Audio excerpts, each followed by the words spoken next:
Assalamualaikum warahmatullahi wabarakatuh. Waalaikumsalam warahmatullahi wabarakatuh. Innal hamdalillah nahmaduhu wa nasta'inuhu wa nastaghfiruh wa na'udzu billahi min shururi anfusina wa min sayyiati a'malina.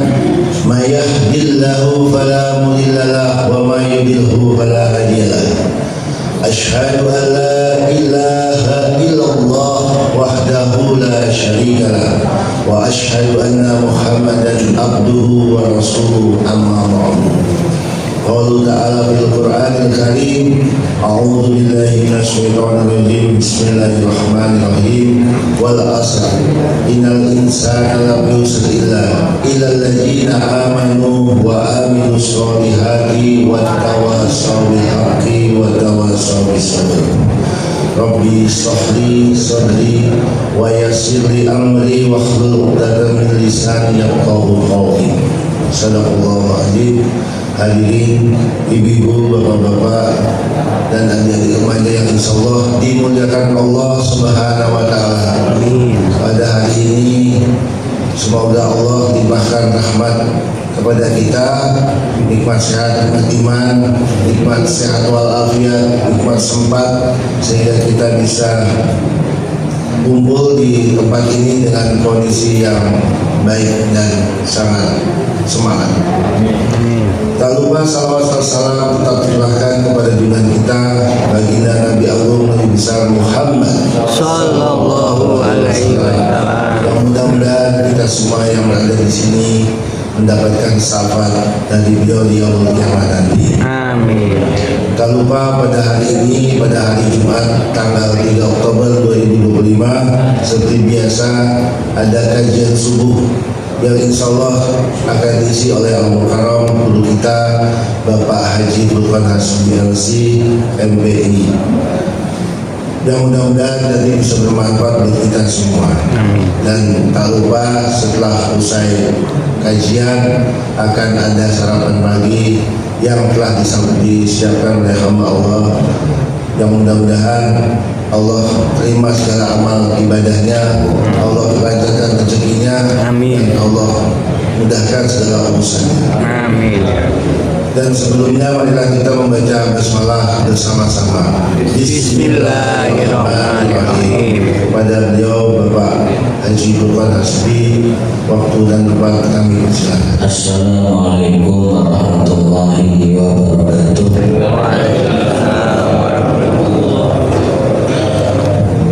Alhamdulillah wassalatu wassalamu ala rasulillah. La hawla wa la quwata illa billah ma'as. Fa ya ibadallah usiku wa nafsi taqwallah wa khaifaza muttaqin. Apa kabar semuanya hari ini? Alhamdulillah. Cuacanya cerah, mendung atau hujan?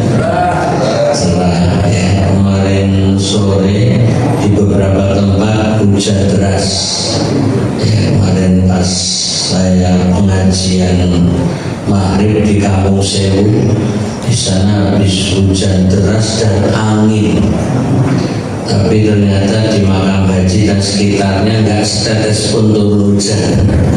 Jadi ternyata tidak semua wilayah hujannya sama ya. Mungkin termasuk kadang di sini hujan, tempat saya tidak, atau sebaliknya ya. Tapi apapun keadaannya, kita harus tetap mensyukuri semuanya. Kita ucapkan alhamdulillahirobbilalamin, dan berbanyak sholawat untuk Rasulullah Muhammad Sallallahu Alaihi Wasallam yang telah sempurna mengajarkan Islam, dan diantaranya Al-Quranul Karim sebagai pedomannya. Dan kita sudah membaca tafsir Al-Quran yang diawali dengan surat-surat yang ada di Juz Amma, Juz 30. Alhamdulillah kita sudah membacanya khatam, dan kita memasuki tafsir dari Al-Fatihah sampai sekarang surat Al-Baqarah sudah masuk ayat yang keberapa sekarang? Sekarang kita mulai masuk tahapan 7. Dari awal surat, kalau kita sedikit petakan secara umum, secara global, surat Al-Baqarah dari ayat 1 sampai ayat 5 membahas tentang sifat orang takwa. Dari ayat 6 sampai 7, yaitu hanya 2 ayat, membahas tentang karakter orang kafir.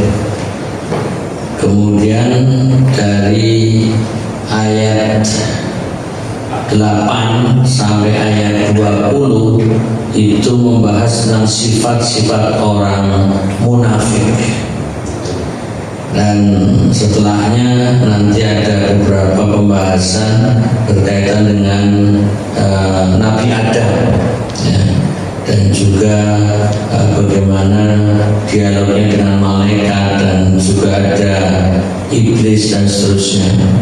Kemudian kita dari mulai ayat 40 ya, sampai sekarang ini masih membahas Bani Israel. Jadi setiap kali kita baca beberapa pertemuan ini selalu pembahasannya tentang Bani Israel, terutama kaum Yahudi. Nah, untuk pertemuan kali ini baru ada penyebutan Nabi Isa, dan ini juga sebenarnya bagian dari Bani Israel. Dan setelah ini pun masih membahas Bani Israel, nanti sampai lebih dari ayat 100 masih membahas tentang Bani Israel.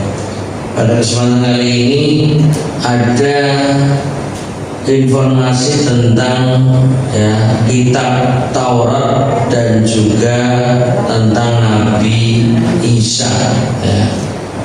Mari kita baca dulu di dalam ayat 87 dan juga 88, 2 ayat yang insya Allah akan kita baca sampai ya mungkin setengah 6, karena sekarang itu terbitnya jam 5:17, jadi setengah 6 itu sudah waktunya syuruk. Tapi kalau nanti kita molor sampai jam 6:04 seandainya masih perlu membaca penjelasan lebih luas, ya ditoleran ya. Tapi artinya tidak harus sampai jam 6, karena memang waktu syuruknya jam 5:17 apa nama terbitnya. Nah, syuruknya kira-kira jam setengah 6. Baik, kita baca dulu ta'awud, kemudian baca 2 ayat ini biar tertib. Saya mendahului baru diikuti. A'udzu billahi minasyaitonir rajim.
istakbartum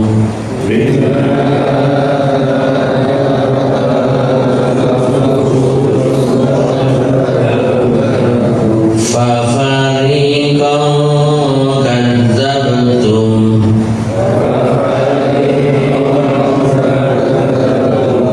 wa fariqan taqtulun.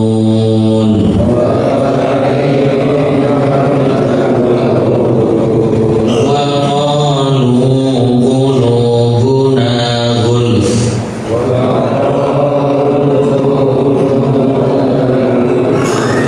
la'anahumullahu bi kufrihim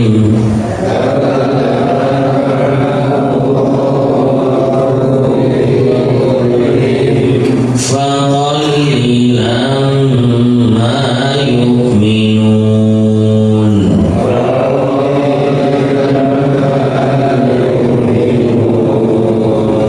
Alhamdulillah kita membaca dua ayat dengan sekian banyak huruf. Mudah-mudahan per hurufnya kita mendapatkan 10 kebaikan. Amin. Sehingga dengan membaca kita sudah mulai menabung ya catatan amal soleh dengan membaca ayat-ayat Al-Quran. Kita awali dengan membaca terjemahan. Walaqad ataina Musal kitab, dan benar-benar kami telah memberikan kitab Taurat kepada Musa. Di dalam ayat ini istilah Taurat dengan kata Alkitab, dan ini bersifat umum. Al-Quran juga bisa disebut Alkitab, Injil juga bisa disebut Alkitab sebagaimana Taurat. Tapi dalam menerjemahkan biar jelas, memberikan kitab Taurat. Jadi pengertian kitab di sini maksudnya adalah kitab Taurat. Wa qaffayna min ba'dihi birusul, dan kami susulkan sesudah itu rasul-rasul. Artinya setelah Nabi Musa ada beberapa rasul yang diutus, sampai pada akhirnya wa ataina Isa ibn Maryam al-bayyinat, dan kami telah memberikan bukti-bukti kebenaran kepada Isa. Nah, setelah para rasul, pada akhirnya datang Nabi Isa. Di sini langsung ditempelkan nama Ibnu Maryam. Nah, untuk memperjelas bahwa Nabi Isa adalah putra dari Maryam, anak Maryam. Kemudian kata al-bayyinat ini bisa diartikan sebagai bukti kebenaran atau bisa dimaknai sebagai mukjizat, termasuk di dalamnya Alkitab dalam arti kitab Injil. Jadi al-bayyinat itu nanti maknanya luas ya, bisa di dalamnya mukjizat Nabi Musa, Nabi Isa berupa kitab Injil, atau mukjizat-mukjizat yang lain sebagaimana yang Allah izinkan Nabi Isa bisa menyembuhkan banyak penyakit sekali lagi dengan izin Allah, dan bahkan bisa menghidupkan orang mati dengan izin Allah, bukan karena Tuhan sebagai Tuhan. Bagaimana salah pahamnya sebagian orang menyatakan bahwa bisa menghidupkan orang berarti Tuhan gitu. Nah, ini hanya sekedar untuk menambah keterangan. Wa ayyadnahu bi Ruhil Qudus, dan kami memperkuatnya dengan Roh Kudus Jibril. Nah, ini artinya ayyadna, memperkuat, artinya didampingi selalu oleh malaikat Jibril ya, alaihissalam, dengan istilah Ruhul Kudus. Jadi Jibril alaihissalam itu alias Ruhul Kudus. Kemudian afakullama ja'akum rasulun bima la tahwa anfusukum, apakah, ini sebuah pertanyaan, itu pertanyaan, fakullama ja'akum rasulun, apakah setiap kali seorang rasul datang kepadamu membawa sesuatu yang tidak disukai oleh hawa nafsumu,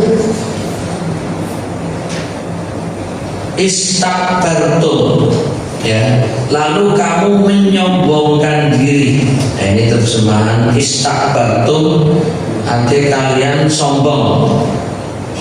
Fafariqom kadzabtum, maka sebagiannya kamu dustakan, wa fariqom taqtulun, dan sebagian lagi kamu bunuh. Jadi masih ayat ini ditujukan kepada Bani Israel, yang dalam hal ini ketika Al-Quran dan ayat ini turun, itu ada Bani Israel yang hidup di Madinah. Mereka beragama Yahudi. Jadi seakan-akan ayat ini turun mengajak bicara, dialog, bahkan mempertanyakan kepada kaum Yahudi dari golongan Bani Israel yang tinggal di Madinah tapi dianggap masih nyambung dengan nenek moyangnya, yang sebagian mereka menolak, ya, seorang rasul yang tidak sesuai harapan mereka. Kemudian mereka sombong, lalu terbelah menjadi dua kelompok yang hanya sifatnya mendustakan atas kedatangan nabi-nabi yang tidak mereka harapkan, termasuk di dalamnya Nabi Isa. Jadi Bani Israel, orang-orang Yahudi dari Bani Israel tidak menghendaki, tidak sesuai harapan, sehingga Nabi Isa mereka kejar-kejar mau dibunuh. Bahkan sudah berhasil membunuh ada Zakaria, kemudian Yahya, itu sezaman dengan Nabi Isa, itu dibunuh, ya. Nah, Nabi Isa Allah selamatkan, dinaikkan, ya, sehingga tidak berhasil dibunuh, sekalipun kemudian dibelokkan seakan-akan Nabi Isa adalah mati sebagai penebus dosa. Ini kan aneh lagi. Itu nanti pembahasannya pada ayat-ayat terkait. Tapi ini hanya untuk sekilas bahwa Bani Israel itu membunuh dari nabi kalangan mereka sendiri, masih satu nasab, sama-sama Bani Israel, tapi la tahwa anfusukum, kalian tidak atau tidak sesuai hawa nafsu kalian. Jadi seakan-akan ini ayat bicara kepada Bani Israel, ya, sekalipun yang membunuh bukan mereka yang diajak ngomong, yaitu nenek moyang mereka, tapi tetap saja kalian keturunan yang membunuh, ya, membunuh Bani Nabi dari Bani Israel sendiri. Ya, level paling ringan kadzabtum, kalian tidak percaya. Nah, ini nanti termasuk kepada Nabi Muhammad SAW, Nabi yang dari keturunan Bani Israel saja kalian tolak, kalian nggak percaya, bahkan kalian bunuh. Nah, apalagi Nabi Muhammad yang bukan dari Bani Israel, mereka akan menolaknya, bahkan berencana untuk membunuhnya. Sama juga sebenarnya. Jadi sudah berulang kali Nabi Muhammad SAW akan dibunuh oleh Bani Israel. Dan pada akhirnya ketika mereka gagal membunuh Nabi Muhammad, yaitu Nabi Muhammad ketika berkunjung, karena masih ada komunikasi, sebenarnya Nabi Muhammad menjalin hubungan baik dengan Bani Israel terutama orang-orang yang di Madinah sering berkunjung, sering berkomunikasi. Tapi pada suatu saat sedang berkunjung menyandar tembok, tiba-tiba dari atas mau jatuhkan batu, tapi gagal karena tentu Nabi Muhammad SAW mendapatkan bisikan informasi agar menjauh dari posisi yang mereka rencanakan. Nah, sejak itu kemudian baru nanti Bani Israel, terutama kaum Yahudi Bani Nadir yang ada di Madinah, mereka ditantang ya mau tetap tinggal di Madinah atau tapi tidak boleh melakukan perbuatan rencana pembunuhan, atau kalian pergi dari sini. Nah itu akhirnya mereka menolak, ini terjadi perang, dan karena mereka kalah, mereka dipersilahkan angkat kaki dari Madinah. Nah itu terjadi perang antara kaum muslimin dengan kaum Yahudi di Madinah yang terpaksa membakar kebun kurma karena mereka bersembunyi di balik perkebunan kurma karena memang mereka tinggalnya di tengah-tengah pohon kurma. Nah itu sisipan cerita bahwa orang-orang Yahudi itu punya informasi dan menjadi keyakinan akan turun nabi atau akan datang atau akan diutus seorang nabi terakhir yang tinggal di lingkungan banyak pohon kurmanya. Itu mereka punya keyakinan. Sehingga orang-orang Yahudi di Madinah, beberapa kabilah itu mesti tinggal di perkebunan kurma. Jadi semua Bani Israel itu berkebun kurma dengan harapan nanti anak keturunan mereka ada yang jadi nabi terakhir.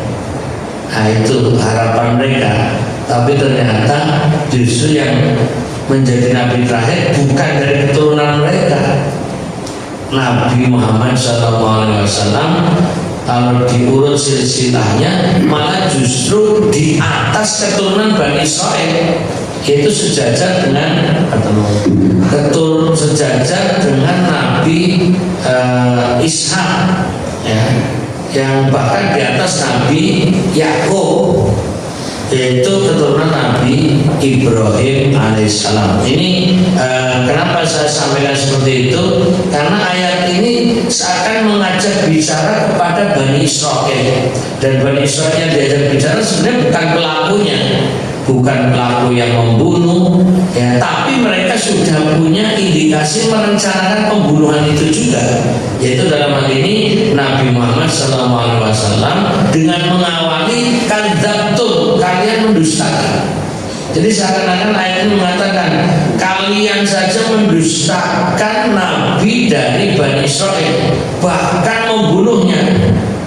Nah maka kalau berencana membunuh Nabi Muhammad ini wajar, dari keluarganya saja dibunuh, apalagi yang dianggap bukan dari keluarganya. Itulah gambaran orang-orang Yahudi. Nah, karena itu digambarkan dalam ayat 88 wa qalu qulubuna ghulf, ya. Dan mereka berkata hati kami tertutup. Nah lucu ngomong sendiri ya, wa qalu qulubuna ghulf, yaitu mereka berkata hati kami tertutup, tetapi Allah telah melaknat mereka karena keingkarannya. Jadi seakan-akan mereka, kami tidak bisa menerima kenabianmu, dah kami tutup. Artinya kami, kalau bahasa kasarnya, kami ingkar, kami kafir. Karena arti kafir itu adalah menutup diri. Orang kafir, orang yang menutup diri dari petunjuk Allah. Maka ketika mereka mengatakan qulubuna ghulf, ya, hati kami tertutup, itu sama dengan kami kafir, kami ingkar, kami tolak kenabianmu, Al-Quran yang kamu bawa, dan lain sebagainya. Padahal ayat ini menggambarkan Nabi Musa dapat Alkitab yaitu Taurat, Nabi Isa dapat Al-Bayyinat termasuk di dalamnya Injil. Kami akui, Al-Quran mengakui. Lalu Nabi Muhammad SAW mendapatkan Alkitab yaitu Al-Quran. Seharusnya kalian terima, tapi mereka mengatakan qulubuna ghulf, hati kami tertutup. Artinya mereka menolak. Maka disinilah kemudian Allah la'anahumullahu bikufrihim. Dengan tegas ayat ini memberi penghakiman kepada mereka, mereka terlaknat. Kenapa dilaknat Allah? Karena bikufrihim, kekafirannya.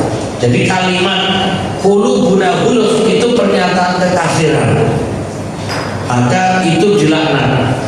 Ya, sekalipun ya faqalilan ma yu'minun, maka sedikit nian, sebagai nian, sedikit nian, atau bahasa lainnya apa ini? Sedikit sekali ya, maka sedikit sekali yang mereka percayai. Jadi artinya ada sebagian yang mereka imani, tapi sedikit yang mereka yakini. Nah, ini baru terjemahan dari ayat yang kita baca ya. Mari kita masuk pada tahapan keterangan ringkas, kemudian nanti lanjut tafsirnya. Dalam penafsiran dua ayat ini dibagi-bagi secara bertahap dari huruf A nanti sampai huruf G ya. Mudah-mudahan bisa tuntas dalam sekali majelis ini. Kita baca berarti 3 halaman. Kita mulai keterangan ringkas. Monggo yang sudah mendapatkan minuman, sudah merata belum? Silakan minum dulu. Saya sudah mulai haus ini. Wah, bismillahirrahmanirrahim. Silakan.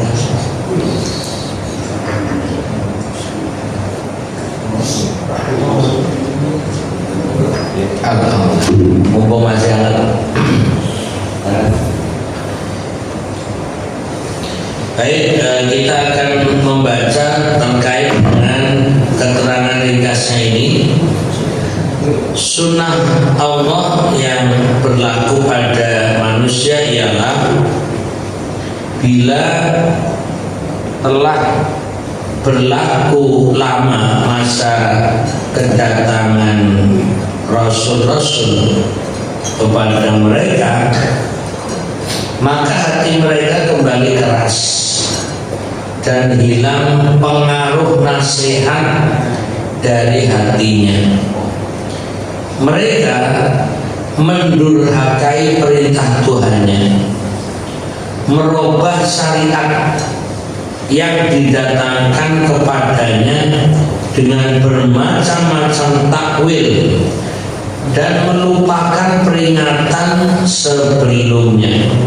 Nah, ini coba kita cocokkan penjelasan ini dengan Al-Quran. Hal ini ditunjuk oleh firman-Nya ya, yaitu Al-Quran pada surat yang ke-57.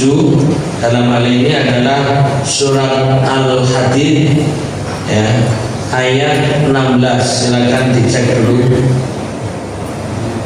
Di situ disebutkan, kalau ayat yang dimaksud, alam ya'ni lilladzina amanu an takhsha qulubuhum li dzikrillah wa ma nazala minal haqq wa la yakunu kalladzina utul kitaba min qabl fatala alaihimul amad faqasat qulubuhum wa katsirum minhum fasiqun.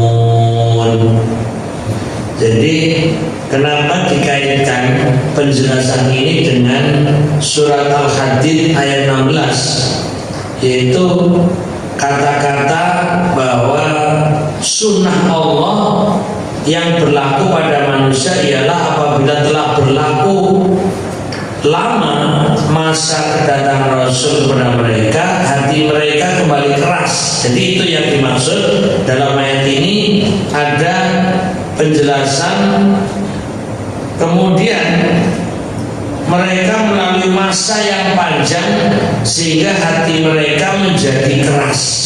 Dalam ayat faqala alaihimul amad faqasat qulubuhum. Tapi kita coba baca lebih utuh, ya, komplit dalam ayat ini. Saya baca terjemahan yang tertulis. Belum tibakah waktunya bagi orang-orang yang beriman untuk secara khusyuk mengingat Allah dan mematuhi kebenaran yang telah diwahyukan kepada mereka, dan janganlah mereka berlaku seperti orang-orang yang telah menerima kitab sebelum itu, kemudian mereka melalui masa yang panjang sehingga hati mereka menjadi keras, dan banyak di antara mereka menjadi orang-orang fasik. Nah, ini dalam surat Al-Hadid ini ibaratnya mengingatkan orang-orang yang awalnya beriman tapi kemudian sebagian menjadi orang munafik, ya. Itu kalau kita buka surat Al-Hadid yang lebih awal dari ayat 12, itu gambaran orang-orang beriman. Ayat 13 gambaran orang munafik baik laki-laki maupun orang munafik perempuan, ya, yang kemudian nanti mereka hampir mirip dengan Bani Israel, ya, yang mulai tidak percaya lagi dengan kitabnya. Nah, ini sedikit melebar, artinya seperti sekarang zaman kita ini, masa dari turunnya Al-Quran dengan zaman kita hidup itu tolak, artinya sudah panjang, sudah lama. Ya, ini sisipkan lagi kenapa jalan itu disebut tol, karena panjang banget itu. Jadi kalau ada jalan pendek jangan disebut tol, atau kalau tol kok pendek bukan jalan tol, karena tolak itu lalu bahasa kita tul. Tol itu artinya panjang. Jadi dalam Quran juga ada jalan tol ini. Tola, tol, yaitu fatola alaihimul amad. Itu artinya panjang, ya. Fatola alaihimul amad artinya masa yang panjang. Nah, yang kita khawatirkan, ya, jangankan zaman kita sekarang, di zaman Al-Quran turun itu aja sudah ada tanda-tanda orang munafik yang mulai seakan-akan percaya Al-Quran, tapi di sisi yang lain mereka sebenarnya sudah mulai gak suka, sudah menolak, bahkan mengingkari Al-Quran baik sebagian maupun secara keseluruhan. Nah, apalagi zaman sekarang yang sudah begitu lama, ya anggap saja sekitar 1500 tahun yang lalu Al-Quran turun, maka bermunculannya orang-orang munafik atau bahkan orang yang mengaku sebagai orang Islam tapi tidak mengenal kitab Al-Quran, atau bahkan tidak lagi menjadikan Al-Quran pedoman, atau mereka membaca tapi menolak isinya. Nah, inilah gambaran orang munafik, ya. Bahkan diserupakan dengan orang ahli kitab yang tidak lagi mengakui isi kitab Taurat, seperti kaum Yahudi yang hidup di zaman Nabi. Karena panjangnya masa turun kitab Taurat antara mereka dengan Nabi Musa alaihissalam, jadi hampir serupa. Zaman kita dengan Nabi Muhammad SAW sudah lama, ya, anggap tadi 1500 tahun. Jadi bermunculan orang-orang yang hanya mengatakan kami orang Islam, kami percaya Nabi Muhammad, kami menjadikan Al-Quran pedoman, tapi realitanya dalam kehidupannya jauh dari sifat-sifat Islami. Tapi dalam kenyataannya tidak menunjukkan orang yang beriman. Pertanyaannya, kira-kira ada nggak yang orang-orang yang digambarkan seperti ini gitu loh? Ya, mestinya ada, dan mungkin bahkan banyak. Nah, ini kita berharap jangan termasuk orang seperti ini. Mudah-mudahan kita terjaga dari sifat-sifat munafik. Amin. Mudah-mudahan kita dijauhkan dari penyerupaan dengan orang-orang ahlu kitab yang sebagian menolak isi Taurat. Amin. Artinya kalau kita kok ada yang menyerupai orang Yahudi, ya sama saja dengan mereka. Karena itu Nabi pernah berpesan gambaran mantasyabbaha biqaumin fahuwa minhum. Siapa yang menyerupai suatu kaum maka sama dengan mereka. Berarti kalau ada umat Islam, gaya hidupnya, cara makannya, cara minumnya, cara berpakaiannya, cara bicaranya, cara menjalani kehidupan baik sebagian atau secara keseluruhan ala orang non-muslim, mau itu Yahudi, mau itu Nasrani atau agama-agama yang lain, maka sama saja dengan mereka. Waspadalah, waspadalah. Mudah-mudahan kita selalu waspada dari hal-hal itu. Siap jaga diri keimanan? Mana semangatmu? Indonesia. Minum dulu. Enggak, bismillahirrahmanirrahim. Nah, ini hampir waktunya ya, tapi bacaannya masih jauh dari tuntas ini. Mukadimahnya terlalu panjang nih, tapi gak apa-apa untuk menambah karena disebutkan ayat 16 dari surat Al-Hadid ini mengembangkan makna ya. Artinya ini menggambarkan semakin jauh dari turun kitab suci maka akan semakin mengeras hati orang-orang yang awalnya mengakui kebenaran, baik itu kaum Yahudi terhadap kitab Taurat, orang Nasrani terhadap kitab Injil, bahkan orang Islam terhadap Al-Quran, bisa mengeras hatinya. Kemudian karena itulah kita lanjut, maka Allah mengirimkan rasul-rasulnya beriringan satu demi satu hingga tidak terlalu lama jarak memberikan peringatan yang berakibat hati mereka menjadi keras. Bangsa Israel adalah suatu bangsa yang paling banyak jatahnya, ini pakai jatah ini, paling banyak jatahnya memperoleh Rasul Allah yang diutus kepada mereka. Jadi kalau kita urut ya dari Nabi Adam sampai Nabi Muhammad yang biasa kita sebut 25 Nabi dan Rasul, itu dimulai dari Nabi Ibrahim terus turun nanti Nabi Ismail, Nabi Ishak, kemudian turun dari Nabi Ishak ke Nabi Yakub. Nah, mulai dari Nabi Yakub sampai ke Nabi Isa itu semuanya disebut Bani Israel ya. Jadi kalau dihitung itu hampir 18 atau 19 nabi dari 25 itu. Jadi artinya jatahnya mereka banyak banget.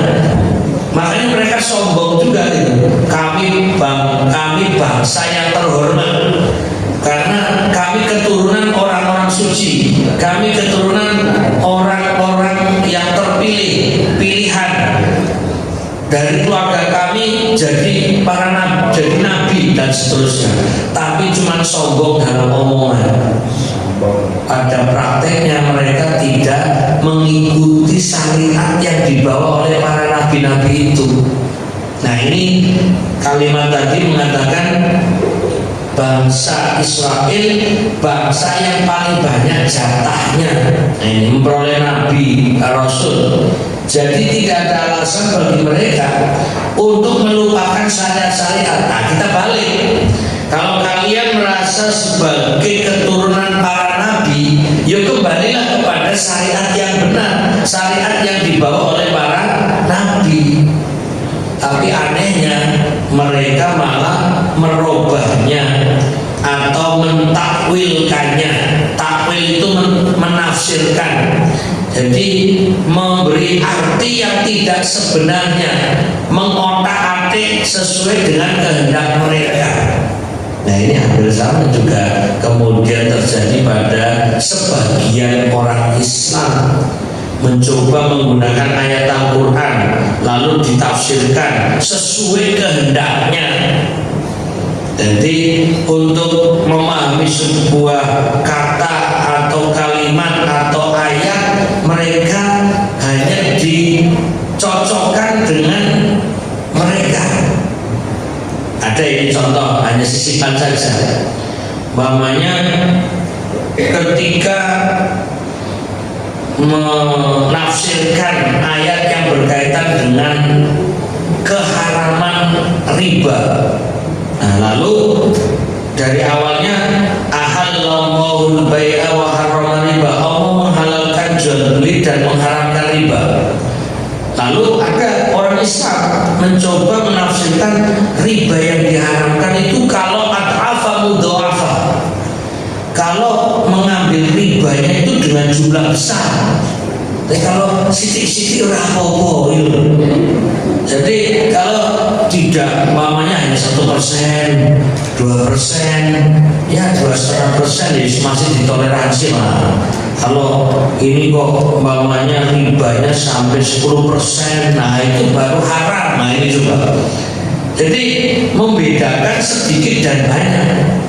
Itu nanti juga sama umpamanya ini minuman halal apa haram? Ya halal, kenapa? Nah ini kan ada alkoholnya, kan ini khamr, ya enggak sedikit enggak memabukkan. Kan yang penting mau diminum tidak memabukkan. Kalau apa minum mabuk baru haram, umpamanya seperti itu. Jadi mereka mencoba mengatakan minuman ini tetap halal walaupun sudah tercampur dengan khamr. Alasannya buktinya minum nggak mabuk, maka berarti halal. Nah, ini kan otak negatif. Padahal Nabi sendiri menyatakan bahwa qaliluhu wa katsiruhu haram. Mau itu sedikit atau banyak, kalau sudah tercampur dengan unsur khamr maka haram. Nah, itu nanti merembet lagi makanan yang mengandung unsur haram, baik itu daging khinzir, daging babi ataupun apa saja yang mengandung unsur haram, bilang kan cuma sedikit. Ya, kalau sedikit-sedikit ya apa-apa gitu. Ini hanya contoh. Jadi namanya menakwilkan, mencoba mempertahankan sesuatu dengan dalih ini halal karena sedikit. Nah, atau dengan cara lain mereka sepertinya Islami, tapi dibalik seakan-akan Islami itu hanya mempermainkan makna-makna ayat yang sesungguhnya. Dan itu sudah terjadi pada kalangan Bani Israil, terutama orang Yahudi bahkan orang Nasrani. Nah ini yang repotnya, orang Islam ikut-ikutan gaya mereka. Na'udzubillahi min dzalik. Kita lanjut. Mungkin tidak sampai pada tafsir ayat-ayatnya, baru muqaddimahnya ini.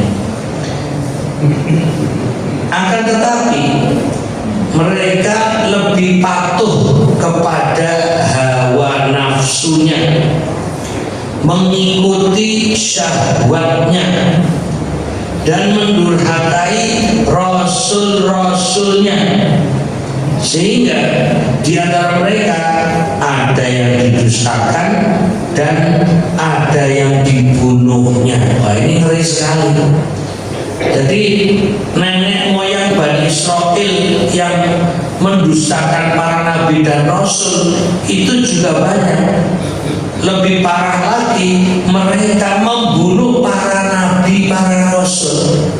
Jadi kalau kemudian sekarang ada orang yang mengaku sebagai keturunan Israel, kami adalah Bani Israel, lalu membunuh orang, itu memang keturunan pembunuh ini.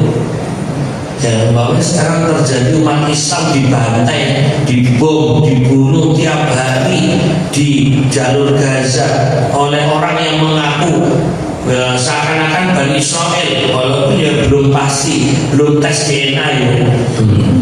Jadi artinya mereka membunuh, ya memang mereka keturunan pembunuh. Kalau mereka yang mengaku Bani Israel, walaupun ada orang yang beragama Yahudi di Israel sebagian juga menolak perang, apalagi membunuh, itu ya ada sebenarnya. Makanya sebagian mereka ada yang tetap baik, sebagian ada yang mendustakan, dan sebagian mereka adalah para pembunuh. Itu memang di antara Bani Israel seperti itu. Selanjutnya kita masuk bagian awal dari tafsir huruf A. Ini kalimat pertamanya adalah walaqad ataina Musal kitab. Ya. Dilanjutkan wa qaffayna min ba'di birrusul. Ini dua kalimat yang terkait, dan benar-benar kami telah memberikan kitab Taurat kepada Musa dan kami susulkan sesudah itu rasul-rasul. Penjelasannya, kami telah memberikan kitab suci kepada Musa, yakni Taurat. Kemudian sesudah itu kami susul seorang rasul, seorang demi seorang, untuk mengikuti jejaknya. Di sini tidak dirinci setelah Nabi Musa kemudian turun-temurunnya, tidak terlewatkan suatu masa melainkan terdapat seorang nabi atau beberapa nabi yang menyuruh berbuat baik dan mencegah kemungkaran. Atau kemungkaran, karena tak ada alasan bagi mereka melalaikan syariat-syariat mereka atau merubahnya dan mengubah susunannya. Kemudian Allah menyebutkan secara khusus di antara rasul itu Nabi Isa alaihissalam. Jadi Nabi Isa itu salah satu keturunan Bani Israel. Jadi lompatannya memang cukup jauh ya, dari Nabi Musa ke Nabi Isa. Tapi antara Nabi Musa sampai ke Nabi Isa itu setiap masa ada nabi, ya. Setiap masa ada nabi yang mempertahankan syariat Allah, ya, yang diturunkan kepada Nabi Musa, sehingga sebagian nabi-nabi setelah Nabi Musa itu sebenarnya berpedoman kepada kitab Taurat. Makanya kan yang seringkali disebut adalah Bani Israel, mereka pedomannya adalah Taurat. Walaupun kemudian ada juga nanti Nabi Daud itu mendapatkan kitab Zabur. Tapi putranya Nabi Sulaiman tidak juga disebutkan kitab tertentu. Ibaratnya merujuk kepada kitab Zabur. Tapi yang paling populer adalah kitab Taurat, karena model kitab Zabur itu seperti isinya itu apa ya, syair-syair kalau bahasa kita itu. Jadi puji-pujian, dan isinya adalah puji-pujian. Nah, sementara kalau di dalam kitab Taurat banyak hukum-hukum syariat Allah. Makanya tidak banyak apa yang dibawa oleh Nabi Daud sisi syariatnya, karena syariatnya masih mengikuti Nabi Musa. Nah, nanti Nabi Isa itu memperkuat apa yang ada di Zabur dan apa yang ada di Taurat. Nah, makanya ketika Al-Quran turun itu menggabungkan apa yang sudah ada sebelumnya. Ada unsur Tauratnya, ada unsur Zaburnya. Jadi kalau kita membaca Al-Quran itu nuansa keindahan bahasanya ibaratnya seperti Zabur. Kalau kita baca beberapa ayat, beberapa surat, ya itu kan ujung akhir dari ayat seringkali kalimatnya sama, atau nadanya sama, atau huruf-hurufnya sama. Itu bagian bentuk keindahan yang menyerupai Zabur. Cara membacanya dilakukan. Makanya Nabi Daud terkenal dengan suara merdu yang semua makhluk bahkan jin, hewan pada berdatangan ketika Zabur dibacakan. Nah, ketika kita baca Al-Quran dimerdukan, bahkan Nabi pesan, man lam yataghonna bil Quran falaysa minna. Siapa yang tidak melakukan dalam membaca Al-Quran maka tidak termasuk atau bukan termasuk golongan kami. Itu artinya semampu mungkin sesuai kemampuan kita masing-masing membaca Al-Quran itu dimerdukan. Ya walaupun kadang suara kita yulah dulu di masalahnya, tapi paling tidak diusahakan. Nah, syukur-syukur yang suaranya merdu diperindah dengan tetap menjaga kaidah-kaidah. Itu ibaratnya cara baca Al-Quran menyerupai Zabur. Nah, kemudian kandungannya ada hukum-hukum yang diambil dari Taurat, ada hukum-hukum yang diambil dari Injil. Jadi lengkaplah Al-Quran itu. Ada yang syariat baru di dalam Al-Quran. Jadi sebagian syariat Islam yang tercantum dalam Al-Quran ada yang serupa dengan kitab sebelumnya. Jadi kita melakukan sholat itu juga ada di dalam kitab Taurat untuk menjalankan sholat. Jadi jangan dipikir sholat hanya yang kita lakukan di kalangan umat Islam. Seharusnya Bani Israil, orang Yahudi yang mereka berpedoman dengan kitab Taurat itu ada sholatnya, terlepas cara sholatnya bisa berbeda. Kemudian siam atau puasa, jangan dipikir puasa itu hanya berlaku bagi umat Islam. Nabi-nabi sebelumnya juga ada puasa. Ya kita masih ingatkan ayatnya, kutiba alaikumus syiyam kama kutiba alal ladzina min qablikum. Diwajibkan puasa dalam hal ini Ramadan sebagaimana diwajibkan atas umat-umat sebelum kalian. Jadi kita puasa itu sebenarnya mengikuti jejak masa lalu. Dari Nabi Musa, Nabi Daud, Nabi Isa, semuanya seharusnya ada puasa. Nah ini hanya memperjelas apa yang dimaksud bahwa seharusnya orang-orang Bani Israel itu tidak melupakan syariat yang diturunkan Allah kepada Nabi Musa melalui Taurat, karena nabi-nabi setelahnya itu melanjutkan, mengingatkan apa yang sudah ada. Kemudian Allah menyempurnakan secara khusus di antara rasul-rasul itu, yaitu Nabi Isa alaihissalam, sebagaimana firman-Nya ini sebagai penjelasan terakhir, wa ataina Isa ibn Maryam al-bayyinat wa ayyadnahu biruhil qudus, dan kami telah memberikan bukti-bukti kebenaran kepada Isa anak Maryam, dan kami memperkuatnya dengan Roh Kudus Jibril alaihissalam. Ya, kita baca secara singkat, kami memberikan kepada Isa mukjizat-mukjizat yang hebat yang menunjukkan kebenaran kenabiannya, bahwa dia adalah orang yang mendapat wahyu dari Tuhannya, dan kami memperkuatnya dengan roh wahyu yang digunakan Allah untuk menguatkan akal dan pengetahuan para nabinya, seperti firman-Nya dalam Quran surat 42 ayat 52. Nah, coba kita cek sebentar, mohon sabar. yaitu surat keberapa itu? Surat ke-42 adalah surat Asy-Syura ya. Kita buka ayat 52 ya untuk menggambarkan wa kadzalika auhayna ilaika ruham min amrina, dan demikianlah kami wahyukan kepadamu Muhammad roh Al-Qur'an. Jadi di sini roh maksudnya Al-Qur'an dengan perintah kami.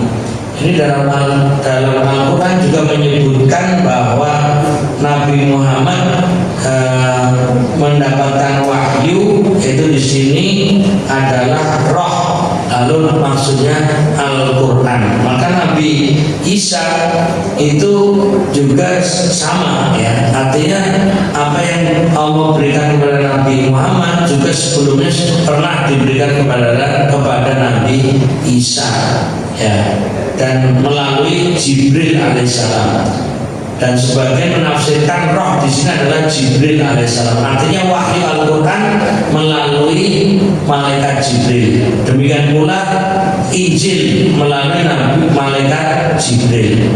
Dan kami telah mengutusnya sesudah munculnya sekian banyak rasul, tetapi nasibnya tidak lebih baik ketimbang nasib pendahulu-pendahulunya. Kemudian Allah terangkan nasib rasul-rasul dari Bani Israel. Nah, ini insya Allah kita akan lanjutkan pada pertemuan yang akan datang. Huruf C tolong diingat, kita baru sampai huruf B, dan insya Allah pada pertemuan yang akan datang kita mulai dari huruf C. Mudah-mudahan kita tetap sehat, tetap semangat, mendapatkan ilmu yang bermanfaat, dan mendapatkan rezeki yang baik, serta mendapatkan amal soleh yang diterima dan diridhai Allah Ta'ala. Mari berdoa, diikuti tentang doa tadi. Bismillahirrahmanirrahim. Allahumma inna nas'aluka ilman nafi'an wa rizqan thayyiban wa amalan mutaqabbala. Amin. Yang artinya ya Allah, berikanlah kepada kami ilmu yang bermanfaat, rizki yang baik, dan amalan yang diterima. Allahumma amin. Demikian jamaah rahimahumullah, mudah-mudahan kita mendapatkan hikmah dan manfaat dari apa yang sudah kita dengar, apa yang sudah kita baca. Mohon maaf lahir batin bila ada kekurangan dan khilaf. Kita akhiri dengan kafaratul majlis. Subhanakallahumma